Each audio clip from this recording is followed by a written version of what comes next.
मैंने अपने रीजंस की वजह से योगेश को एविक्ट किया था।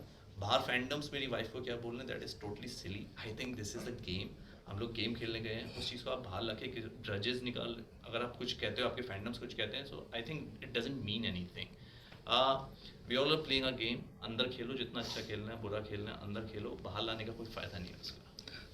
हर्षद की बात करें, हर्षद और आपकी दोस्ती बहुत अच्छी थी, पर जब हर्षद वापस आए तब उन्होंने आपको कहा कि आपने उनका विश्वास तोड़ा, आपने वोट नहीं किया यार उनको। मैं तो पहले दिन से ही हर्षद को भी कह रहा हूँ, शिवांगी को भी कह रहा हूँ, अगर वो नहीं सुनना चाहते हैं तो मैं क्या बोलूँ। मतलब मैंने हर्षद को कई बार बोला कि यार तू तेरी वजह से शिवांगी मेरी प्रायोरिटी नहीं है। शिवांगी मेरी प्रायोरिटी इसलिए है क्योंकि शिवांगी मेरी भी दोस्त है। मैंने एक बार नहीं 10 बार ये बात उसको बोली। इनफैक्ट जब उससे पहले वाले हफ्ते में शिवांगी और हर्षद दोनों एट रिस्क थे, तब भी हर्षद मेरे पास आया कि अगर मौका मिले तो तू शिवांगी को बचाना और मुझे वोट आउट कर देना। हर बार वो यही कहता था, और मुझे ऐसा लगता था if you are not playing for the game तो फिर उसका फ़ायदा नहीं है। और मैंने शिवांगी से भी ये बात बोली कि आपकी पर्सपेक्टिव है यार, दैट इज सूफीज पर्सपेक्टिव। मुझे सूफी को अगर बचाना है तो मैं बचाऊंगा। Okay. Sufi was my dependent, और मैंने हमेशा पहले दिन से ये कहा कि सूफी के साथ मेरा एक बॉन्ड है from the very first day. जब मैं उससे मिला, वो 22 साल का बच्चा है, लड़का है, और उसके साथ मेरा बहुत अच्छा बॉन्ड है। उसके बाद हम लोग सेल मेट भी बने, then he became my dependent, तो मेरी रिस्पॉन्सिबिलिटी और बढ़ गई। और मुझे किसी को कोई रीज़न नहीं देना है, मतलब इनमेट्स को, कि मैंने सूफी को क्यों बचाया और योगेश को क्यों नहीं बचाया। That's my choice. मेरे पास पावर है, मैं किसी को भी बचाऊं। Why should I. योगेश ने जो बात बोली कि मैंने उसे बैक स्टेप किया, शायद वो भूल गया कि जब मिड वीक एविक्शन हुआ था तब भी योगेश का नाम लिया था मैंने। मैंने आकांक्षा चौधरी को बचाया हाँ। था, मैंने तब भी योगेश और माधुरी जी का नाम लिया था। तो उसको ये याद रखना चाहिए कि मैंने योगेश को तब भी एट रिस्क ही डाला था और एविक्ट करने की बात कही थी।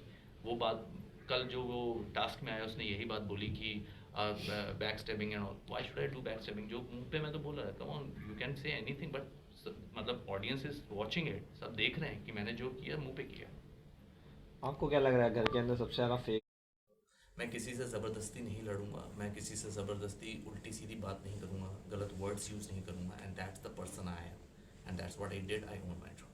शो में एक और चीज हुई थी जहाँ पे आपका राम सर के साथ थोड़ा तू मैं अनबन हो गया था Yes, yes. लॉकअप के अंदर, जब when he wanted to walk out because apparently you are not letting him speak. So No, it was the other case. हाँ, सॉरी, हाँ, it was the other way around, but He was not letting me speak. Right, Yeah. But he put it out like Yeah. That. And जब राम जैसे कोई contestant होते हैं जो इतने ज़्यादा सीनियर होते हैं, क्या आपको लगता है कि वो घर पे सबको डोमिनेट और मैनिपुलेट करने की कोशिश कर रहे हैं, जो अभी रिसेंटली बाहर भी आया that he was trying to do that? So what was your take on his game plan? See मुझे ऐसा लगता है कि देखिए, एक सीनियोरिटी की इज्जत होती है हमेशा, और एक एज की भी इज्जत होती है हमेशा। और जब मेरी उनसे वो बहस हुई थी, मैंने शायद बाहर जाके आकांक्षा चमोला को ये बात बोली थी that I will be the last person on this planet to disrespect him. You know, I love the man. I openly said that thing. मुझे अपूर्वा ने आके बोला कि इंसान से बात करना बंद कर देते हो, और उसी इंसान के बारे में सबसे गलत बोलते हो जो आपके साथ कभी खड़ा हुआ था। राइट? चाहे ये रियलिटी शो हो, चाहे ज़िंदगी हो, किसी को कोई हक नहीं है किसी भी चीज़ के बारे में गलत बोलना। कि I think Gaurav didn't say anything wrong when he visited the lockup. मुझे ऐसा लगता है कि ये स्टेटमेंट मैंने देखा नहीं है क्योंकि मैं कल ही बाहर आया, बट अगर ऐसा कहा गया तो बहुत बहुत बहुत गलत है। किसी ने मुझे बड़ी अच्छी एक बात बोली थी, किसी बड़े ने, कि लाइफ में पहले क्या होता था, जब कोई चीज़, कोई रिलेशनशिप में कुछ खराबी आती थी तो उसको ठीक किया जाता था, हम अलग नहीं हो जाते थे। यू नो, अब वो ऑप्शन लोगों ने बहुत ईजिली चुनना शुरू कर दिया कि हल्की सी भी अनबन हुई तो चलो अलग हो गए, एंड एक दूसरे के बारे में ऑन नेशनल टेलीविजन ऐसा बोलना, which is such a sad reality now. And उससे भी बड़ी बात यह है कि लोग उस चीज़ को सुन के उसको एंजॉय कर रहे हैं, and they making it big. I think, मान लो अगर हम 3 लोग फिनाले में खड़े हैं, हर्षद आपको बचाएगा, आप हर्षद को बचाओगे, मुझे आप वोट आउट कर दोगे, फिर हर्षद बैक स्टेप ले लेगा, Shivangi will be the winner. मैं भी यहाँ पे खेलने आया हूँ, I also want to be a winner. तो मैंने ये चीज़ उनको 10 बार क्लियर की। लेकिन अगर आप एक बात बताओ, कल को जब हर्षद को लेकर आए वापस, और हर्षद ये मुझे कहता है कि धीरज, उसने मुझे, अगर इतनी ही परेशानी थी तो उसने मुझे क्यों नहीं चुना एज अ चैलेंजर? मुझे चुनता and then we should have a task together.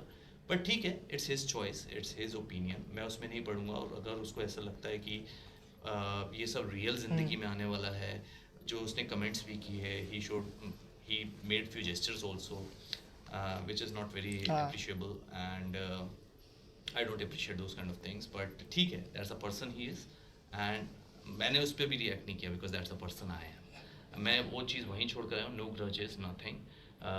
सबको ये समझना चाहिए, मुझे लगता है जो 15 इनमेट थे सबको ये समझना चाहिए it's a part of the game. सब यहाँ गेम खेलने आए हैं, कोई किसी का साथ देने नहीं आया। उस चीज़ को लेके आप इतने कमेंट्स करते हो रियल लाइफ के बारे में, दैट्स नॉट गुड। बट एक तरफ आपने सूफी को वोट किया, पर सूफी He was not letting me speak. Right. Yeah. But he put it out like Yeah. that. And जब राम जैसे कोई कंटेस्टेंट होते हैं जो इतने ज़्यादा सीनियर होते हैं, क्या आपको लगता है कि वो घर पे सबको डोमिनेट और मैनिपुलेट करने की कोशिश कर रहे हैं? जो अभी रिसेंटली बाहर भी आया that he was trying to do that, so what was your take on his game plan? See मुझे ऐसा लगता है कि देखिए एक सीनियरिटी की इज्जत होती है हमेशा और एक एज की भी इज्जत होती है हमेशा। और जब मेरी उनसे वो बहस हुई थी, मैंने शायद बाहर जाके आकांक्षा चमोला को ये बात बोली थी that I will be the last person on this planet to disrespect him. You know I love the man, I openly said that thing. मुझे पूर्वा ने आके बोला कि राम सर बीइंग मैनिपुलेटिव, वो उनको जब चीज़ें चाहिए होती हैं तो वो मैनिपुलेट करते हैं, आपके बारे में भी बोलते हैं। सी जो कुछ भी है it is a part of the game. Ram sir से मेरी बहस इसलिए हुई थी क्योंकि मुझे हमेशा लगता था कि मैं यहाँ पे अपने ओपिनियन भी देने आया हूँ। ऐसा तो नहीं है कि मैं नेक्स्ट सीज़न में फिर से हम ओपिनियन देने, मैंने उनको ये बात बोली थी। लेकिन वो he is not a good listener. उनका क्या होता है कि आप he is always ready with his answers. So जब आप उनको कुछ बोल रहे हो तो वो ये नहीं, आपको सुन नहीं रहे, he is preparing his next answer. So उस केस में आपकी कॉन्वर्सेशन वन वे नहीं हो सकती, यू नीड टू गिव। उस दिन क्या हुआ था कि he was speaking to Chamola and me and then suddenly I gave some you know I was interacting with him, और मैंने सिर्फ सिर हिलाया था, उस पर वो इतना बवाल हो गया कि तूने सिर भी क्यों हिला दिया, I can not speak.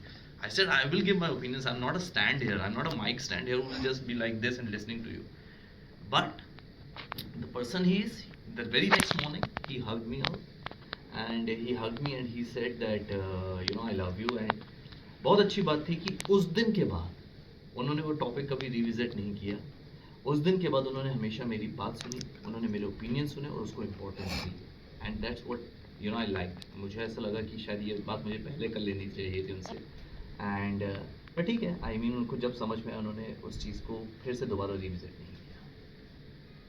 Sir आपको क्या लगता है आपकी जगह और इससे पहले किसको निकलना चाहिए था?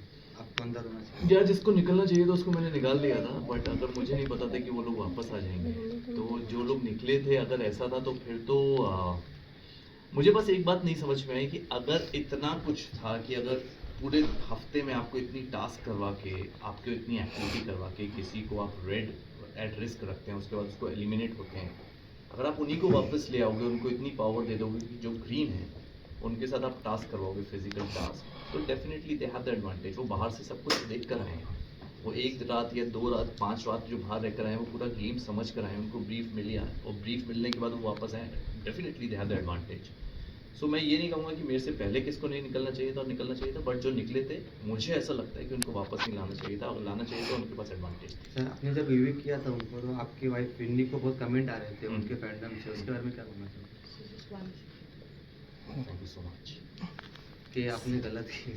सी विनी बात, I don't know why people take it very personally. इसमें कोई पर्सनल रीज़न नहीं है, it's a part of the game. मैं अपना गेम खेल रहा था और मेरे पास अपने रीजंस थे योगेश को एविक्ट करने के। मैंने हमेशा कहा योगेश के साथ कभी भी मेरी किसी भी काइंड की कोई इंटरेक्शन नहीं थी, किसी भी तरीके का कोई केमिस्ट्री नहीं थी हम दोनों के बीच में। और उसके 2-3 पॉइंट्स ऐसे थे, एक बार उसने बोला था कि सीनियरिटी गई मेरे जूते पर, something he said, not directly to me but he said it and I am one of the seniors there. और जिस तरीके से वो बात करता है यू नो, जब वो लड़ता है किसी से तो वो जो तू तड़ाक होती है, उसने हर्षद को हर्षद के पिलो पे सर रखा था, तब भी उसने हर्षद से तू तड़ाक की थी, उससे पहले भी उसकी तू तड़ाक मैंने सुनी। तो समवेयर आई वाज, मुझे पता था कि ये किसी दिन ऐसा इसके साथ मेरे साथ भी होगा तो ऐसा ही बर्ताव होने वाला है, तो I was very uncomfortable with that thing. तो मेरे पास अपने रीजंस थे, मैंने किसी को जो श्रेया दिखाने की कोशिश कर रही थी कि मैंने धीरज को कन्विंस किया, that was not the case, it was totally and I own that thing. मैंने अपने रीजंस की वजह से योगेश को एविक्ट किया था। बाहर फैंडम्स मेरी वाइफ को क्या बोलने, that is totally silly. I think this is the game, हम लोग गेम खेलने गए हैं, उस चीज़ को आप बाहर रखे, जजेस निकाल, अगर आप कुछ कहते हो, आपके फैंडम्स कुछ कहते हैं, so I think it doesn't mean anything. We all are playing a game, अंदर खेलो, जितना अच्छा खेलना है, बुरा खेलना है, अंदर खेलो, बाहर लाने का कोई फ़ायदा नहीं है इसमें। हर्षद की बात करें, हर्षद और आपकी दोस्ती बहुत अच्छी थी, पर जब हर्षद वापस आए तब उन्होंने आपको कहा कि आपने उनका विश्वास तोड़ा, आपने वोट नहीं किया यार, मैं तो उनको? पहले दिन से ही हर्षद को भी कह रहा हूँ, शिवांगी को भी कह रहा हूँ, अगर वो नहीं सुनना चाहते हैं तो मैं क्या बोलूँ। मतलब मैंने हर्षद को कई बार बोला कि यार तू तेरी वजह से शिवांगी मेरी प्रायोरिटी नहीं है। शिवांगी मेरी प्रायोरिटी इसलिए है क्योंकि शिवांगी मेरी भी दोस्त है। मैंने एक बार नहीं 10 बार ये बात उसको बोली। इनफैक्ट जब उससे पहले वाले हफ्ते में शिवांगी और हर्षद दोनों एट रिस्क थे, तब भी हर्षद मेरे पास आया कि अगर मौका मिले तो तू शिवांगी को बचाना और मुझे वोट आउट कर देना। हर बार वो यही कहता था और मुझे ऐसा लगता था if you not playing for the game तो फिर उसका फ़ायदा नहीं है। और मैंने शिवांगी से भी ये बात बोली कि आपकी प्रायोरिटी हर्षद है, हर्षद की प्रायोरिटी आपको, वेयर डू आई स्टैंड। कल को मान लो अगर हम 3 लोग फिनाले में खड़े हैं, हर्षद आपको बचाएगा, आप हर्षद को बचाओगे, मुझे आप वोट आउट कर दोगे, फिर हर्षद बैक स्टेप ले लेगा, Shivangi will be the winner. मैं भी यहाँ पे खेलने आया हूँ, I also want to be a winner. तो मैंने ये चीज़ उनको 10 बार क्लियर की। लेकिन अगर आप एक बार बताओ, कल को जब हर्षद को लेकर आए वापस, हर्षद ये मुझे कहता है कि धीरज, उसने मुझे, अगर इतनी ही परेशानी थी तो उसने मुझे क्यों नहीं चुना एज अ चैलेंजर। मुझे चुनता है, then we should have a task together. But ठीक है, it's his choice, it's his opinion, मैं उसमें नहीं पढ़ूंगा। और अगर उसको ऐसा लगता है कि ये सब रियल जिंदगी में आने वाला है, जो उसने कमेंट्स भी किए, he made few gestures also which is not very हाँ। appreciable, and I don't appreciate those kind of things, but ठीक है, that's a person he is, and मैंने उस पर भी रिएक्ट नहीं किया because that's a person I am। मैं वो चीज़ वहीं छोड़ कर आया हूँ, no grudges, nothing। सबको ये समझना चाहिए, मुझे लगता है जो 15 इनमेट थे सबको ये समझना चाहिए, it's a part of the game. सब यहाँ गेम खेलने आए हैं, कोई किसी का साथ देने नहीं आया। उस चीज़ को लेके आप इतने कमेंट्स करते हो रियल लाइफ के बारे में, दैट्स नॉट गुड। बट एक तरफ आपने सूफी को वोट किया, पर सूफी बार बार यही कहता था कि I want to go home. वो सूफी का पर्सपेक्टिव है यार, दैट इज सूफीज पर्सपेक्टिव। मुझे सूफी को अगर बचाना है तो मैं बचाऊंगा। Okay. Sufi was my dependent, और मैंने हमेशा पहले दिन से ये कहा कि सूफी के साथ मेरा एक बॉन्ड है from the very first day. जब मैं उससे मिला, वो 22 साल का बच्चा है, लड़का है, और उसके साथ मेरा बहुत अच्छा बॉन्ड है। उसके बाद हम लोग सेलमेट भी बने, then he became my dependent. तो मेरी रिस्पॉन्सिबिलिटी और बढ़ गई, और मुझे किसी को कोई रीज़न नहीं देना है, मतलब इनमेट्स को, कि मैंने सूफी को क्यों बचाया और योगेश को क्यों नहीं बचाया। दैट्स माय चॉइस, मेरे पास पावर है, मैं किसी को भी बचाऊं। व्हाई शुड आई।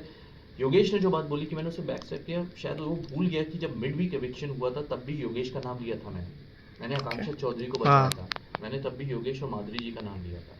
तो उसको ये याद रखना चाहिए कि मैंने योगेश को तब भी एट रिस्क ही डाला था और एविक्ट करने की बात कही थी। वो बात कल जो वो टास्क में आया, उसने यही बात बोली कि back stabbing and all. Why should I do back stabbing? जो मुंह पे मैं तो बोल रहा है, come on, you can say anything, but मतलब ऑडियंस इज वाचिंग इट, सब देख रहे हैं कि मैंने जो किया मुंह पे किया। आपको क्या लग रहा है घर के अंदर सबसे ज़्यादा फेक कौन कर रहा है? यार पता नहीं कौन फेक कर रहा है और कौन रियल कर रहा है, बट ये है कि जब मैं बाहर आया तब मैंने एक चीज़ रियलाइज़ की कि जब मैं टास्क भी कर रहा था, किसी ने सपोर्ट नहीं किया मुझे, चाहे वो दोस्त थे। स्पेशली मेरे को जो बुरा लगा वो 3 लोगों का काफ़ी बुरा लगा, क्योंकि जिनको मैं दोस्त समझता था, that is Ram Kapoor, mister Ram Kapoor, Akanksha Chamola and Shivangi. उसमें मुझे शिवांगी का टेक इसलिए नहीं समझ में आया क्योंकि Harshad is controlling her and she is controlling Harshad. In fact एक कोई शॉट देखा जिसमें हर्षद उनको खींच के पीछे भी ले गए, you know, she was about to support me, but वो नहीं कर पाई। राम ने मेरा सपोर्ट किया, बट काफ़ी लेट हो गए थे तब तक। मुझे ये समझ नहीं आता कि लोग अपना पर्सपेक्टिव क्यों नहीं रखते शो में। लाइक मेरा पर्सपेक्टिव था, मैं अभी भी आपको कह रहा था कि श्रेया ने मुझे कहा कि अगर योगेश को हटाना है, मैंने श्रेया की बात नहीं सुनी, I had my own reasons. लेकिन अगर आप अपना पर्सपेक्टिव नहीं रखते हो तो it means you guys are spineless. मुझे ये कहना है, किसी के अंदर आप दिन ब दिन अपना टेक चेंज करते हो, आप सिर्फ दुनिया को दिखाने के लिए कि मैं तेरा दोस्त हूँ। चमोला से I was very disappointed. Chamola ने मुझे रीज़न दिया जो शायद कल टेलीकास्ट में नहीं दिखाया गया। चमोला मुझे कहती है कि योगेश की वजह से मेरा लास्ट सीक्रेट बचा और योगेश एट रिस्क आया उससे पहले वाले हफ्ते में। That's why I am not helping with Dhupar. So सबकी अपनी प्रायोरिटीज सेट है, लेकिन क्या होता है अकॉर्डिंगली कि वो सेव होंगे या नहीं होंगे, इसलिए उनकी प्रायोरिटीज चेंज हो रही है। So I will call them spineless. Harshad